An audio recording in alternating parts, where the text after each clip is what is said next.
창세기 사건별 원어강에 오늘은 당신의 말씀이 우리의 선입견이나 상식이나 지식에 연결됨이 없이 직접 우리의 심령에 말씀해 주소서. 이 사건을 가지고 함께 은혜를 나누겠습니다. 우리 속에 살아있는 영에게 직접 말씀하시사 당신의 말씀이 우리의 선입견이나 상식이나 지식에 연결됨이 없이 직접 우리의 심령에 말씀해 주시기를 원합니다. 그래야만 순수하고 진실하고 옳게 알아들을 수가 있겠습니다라고 기도하는 마음으로 오늘 시작합니다. 이제부터는 열린 귀가 되게 하시고 깨닫는 귀가 되게 해 주셔서 하나님 아버지의 말씀과 우리의 심령이 하나 되는 축복을 주소서. 많은 사람들이 신약과 구약이 어떻게 다릅니까 하는 질문을 자주 합니다. 구약의 하나님은 무서운 분이고 신약의 하나님은 자비롭고 사랑이 풍성하신 분인데 왜 그렇게 똑같은 성경에 전혀 다른 모습의 하나님이 둘로 나타납니까? 그렇게 질문할 때마다 사람들은 적당히 둘러대고 맙니다. 그래서 사람들의 의혹은 점점 커지고 심지어 구약의 아버지 하나님하고 신약의 아들 하나님은 본성이 좀 달라서 아버지는 무섭고 아들은 좀 자비롭다까지 해석을 하는 경향이 있습니다. 그러나 구약에는 육적 사람들에게 하나님이 말씀하시는 것이고 신약에는 영적인 사람들에게 말씀하시기 때문입니다. 그래서 구약의 심판은 잘못하면 타국의 포로로 잡혀가는 정도의 육적 심판이 주로 이르지만 신약의 심판은 완전 심판이 끝나 지옥으로 가는 영적 심판을 말씀하고 있습니다. 그러므로 어떻게 보면 신약의 하나님이 우리에게는 더 무서운 하나님일 수가 있습니다. 구약에는 성령을 경험하지 않은 사람들이 하나님의 말씀을 들어야 하는 때이고 신약에는 성령을 경험하고 받은 사람이 하나님의 말씀을 듣는 때이기도 합니다. 그래서 주님께서 이 세상에 오셔서 처음으로 가르치신 산상수훈을 보면 옛사람에게는 살인치 말라 했지만 나는 너희에게 말하노니 원수를 사랑하라 이렇게 말씀하셨습니다. 여기서 말하는 옛사람이 구약의 사람이고 육의 사람이요 너희는 새사람이고 영의 사람입니다. 제가 왜 이 말씀을 드리는가 하면 하나님께서 우리에게 말씀하실 때도 똑같이 말씀하십니다. 그래서 어떤 말씀은 나의 육적 사람에게 하시는 말씀도 있고 나의 영적 사람에게 하시는 말씀도 있습니다. 우리가 그것을 분별해서 알아들어야지 혼란이 생기지 않습니다.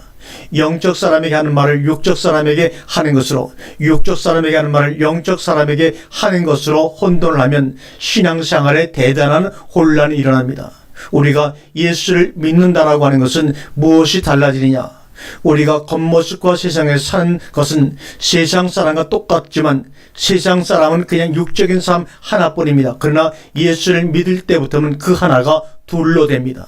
하나는 부모에게 태어난 그 사람 그대로이고 또 하나는 하나님께로부터 나음을 입은 하나님의 자녀, 그 두 본성이 한 사람 속에 공존하기 시작합니다. 그래서 세상에 나가 살 때는 육적 사람과 똑같은 모습으로 살지만 교회에 와서는 신앙생활을 할 때에는 그 육적 사람을 내어버리고 영적 사람이 와서 하나님을 경배하고 섬기는 것입니다. 그러므로 언제까지 우리가 이중생활을 할 것이냐, 그것이 좀 차이가 나는 것이 신앙생활입니다.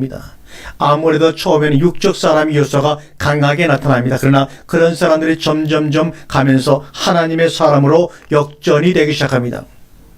그렇게 역전되려고 교회를 다니고 말씀을 듣고 훈련을 받는 것입니다. 노아의 때 그 세상에서도 노아 같은 의인이 있었습니다. 롯의 때에도 소돔성에도 롯이라는 사람이 있었습니다. 우리가 마치 어떤 사람인가 하면 노아 시대의 노아 같고 소돔 시대의 롯과 같은 사람들입니다.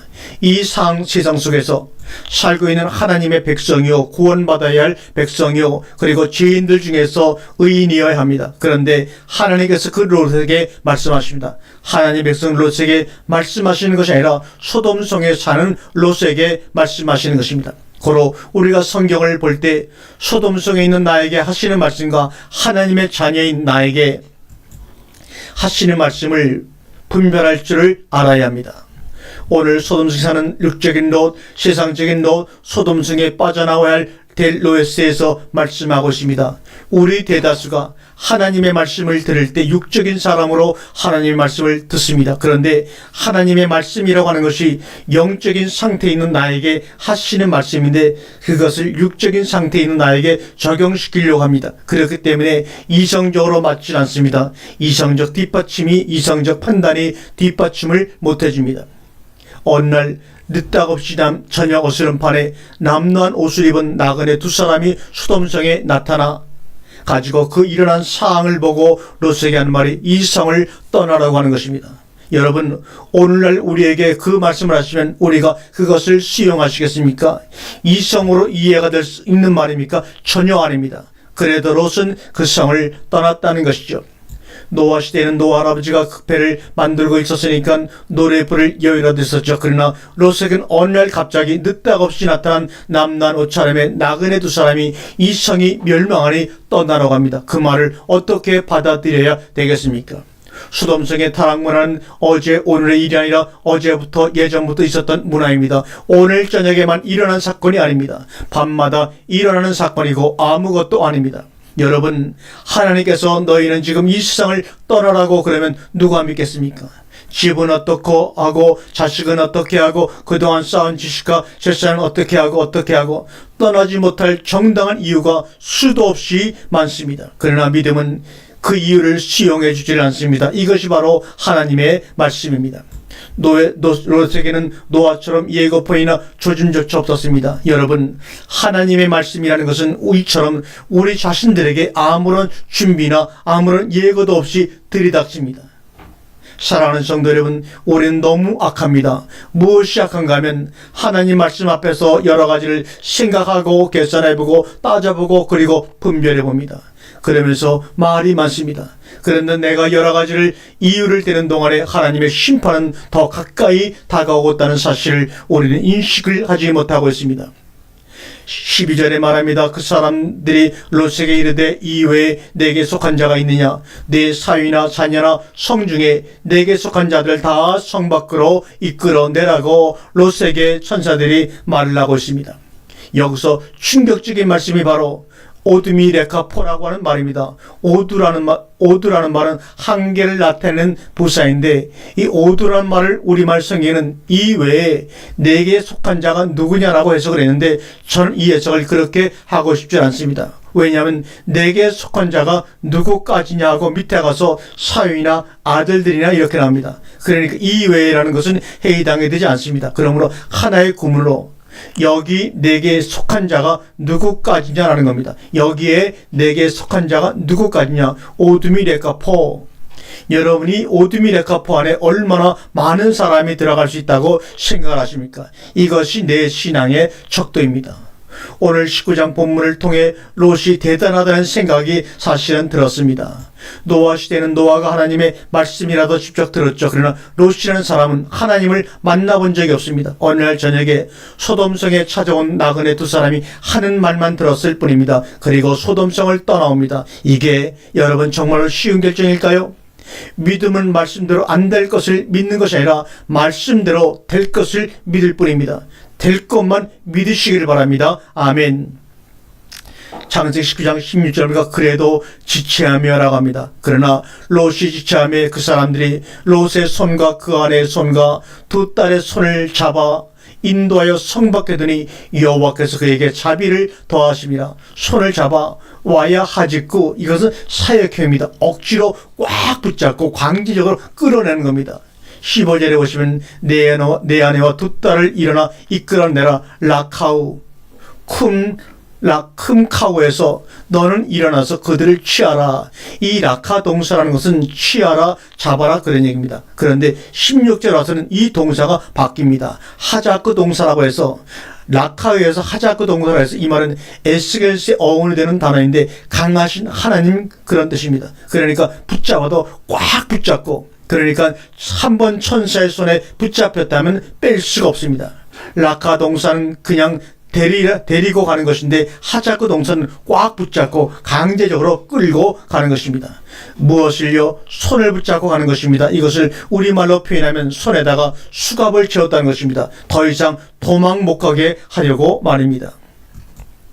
그렇다면 어째서 두 사람이 왔느냐는 의문이 풀립니다. 물론 두 사람이라는 것은 나눈다는 의미도 있지만 두 사람이 한 사람씩의 손을 붙잡으니까 전부 손이 몇 개입니까? 4개죠. 그래서 두 사람입니다.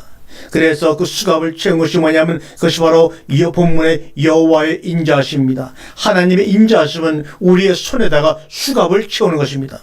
성경에서 손이라는 것은 뭡니까? 권세, 능력, 주권, 여러 가지 의미를 손에다가 두고 있습니다. 그래서 그의 손에 주셨다 그러면 그의 권세를 손에 주셨다는 것을 말씀하고 있는 것입니다. 여러분, 사업에 실패하고 세상에 실패하고 자녀에게 실패하고 지금 내게 아무 힘이 없습니까? 사지백체는 멀쩡한데 내가 일할 수 있는 것은 아무것도 없습니까? 그것은 여호와의 인자하심 때문입니다. 여러분들이 이 세상에 나가면 잘 나가면 여기에 오실 이유가 없습니다. 이게 바로 성경대로입니다. 여호와의 인자하심이 넘쳐나고 있는 것을 여러분 깨달으시면 하나님의 축복이 열릴 것입니다. 왜요?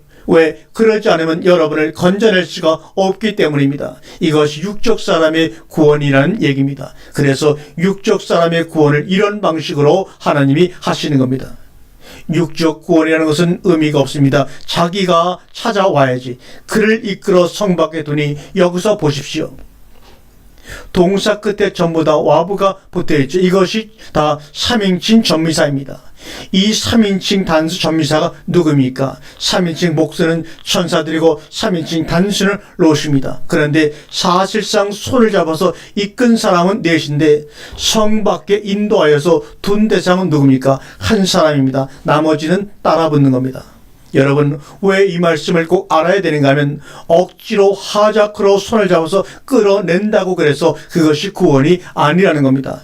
여러분 잘 아시죠? 롯의 아내가 어떻게 됐고 롯의 두 딸이 어떻게 됐는지요. 그래서 우리는 하자크 구원을 안 합니다. 필요가 없습니다.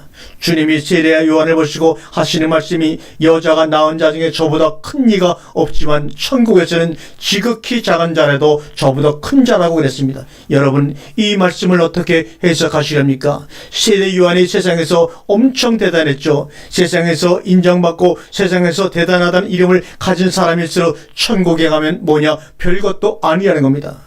천국에서 내가 어떤 사람이냐 어떤 존재냐 하는 것이 중요합니다. 말라트, 도망하라. 빠져나가야 그때부터 속사람이 자라기 시작하고 속사람 안에 하나님의 말씀이 채워지기를 시작합니다. 우리는 하나님 앞에 갑니다. 확실한 것입니다. 그런데 어떠한 모습으로 가시렵니까? 속사람이 완전히 건넌 자로 가야 하지 않습니까? 세례 요한은 딱 6개월 써먹고 버린 사람입니다. 그것이 그의 생애입니다. 하나님께서 그에게 주신 은총이 6개월입니다. 하나님의 뜻은 6개월이 아니라 30년이 아니라 영생입니다. 우리는 영생의 사람들임을 여러분 기쁨으로 감사하며 받으시기를 바랍니다. 아멘.